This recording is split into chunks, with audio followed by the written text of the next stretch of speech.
Pinagpapaliwanag ng Energy Regulatory Commission o ERC ang Manila Electric Company o Meralco hinggil sa pagsasama ng naunsyaming dagdag singil sa electric bill ng mga consumer ngayong buwan.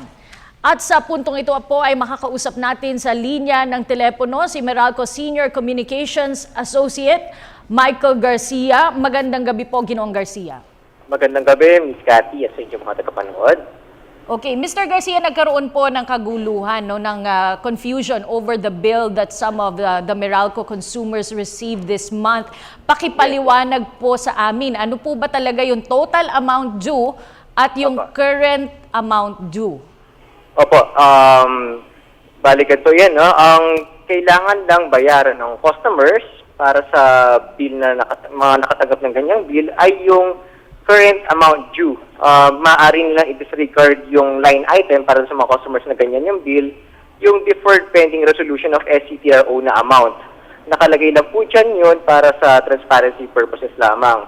So, maaari nilang i-disregard yung amount na tingnan lamang ng kung ano yung nakalagay na amount sa current amount due. At yun ang kanilang. Paano po yung mga nakabayad na hindi po nakaintindihan, no? Binayaran din po yung total amount due. Paano po yun? Mababalik po ba yung kanilang ibinayad sa kanila? Hindi. Actually, kapag napunta po sila sa mga payment centers, talagang sisingilin lamang sa kanila ay yung halaga na nakalagay doon sa current amount due.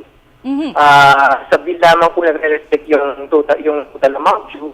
Pagdating sa payment centers, kapag niscan na yung kanilang bill, ang matatanggapin lamang na sistema ay yung halaga na nasa ilalim ng current amount due. Okay, if there was no need to pay for this this amount, why is it included in the bill, sir? For transparency purposes lamang po, para kung sakaling kailanganing singilin din siya, hindi naman magkabiglaan po. Pero sa ngayon, maaari naman nilang i-disregard yung halaga na iyan.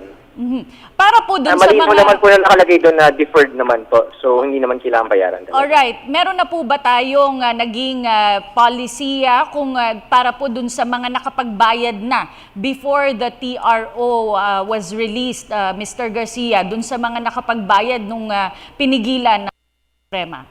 Wala pa po tayo na re-receive na order patungkol po dyan.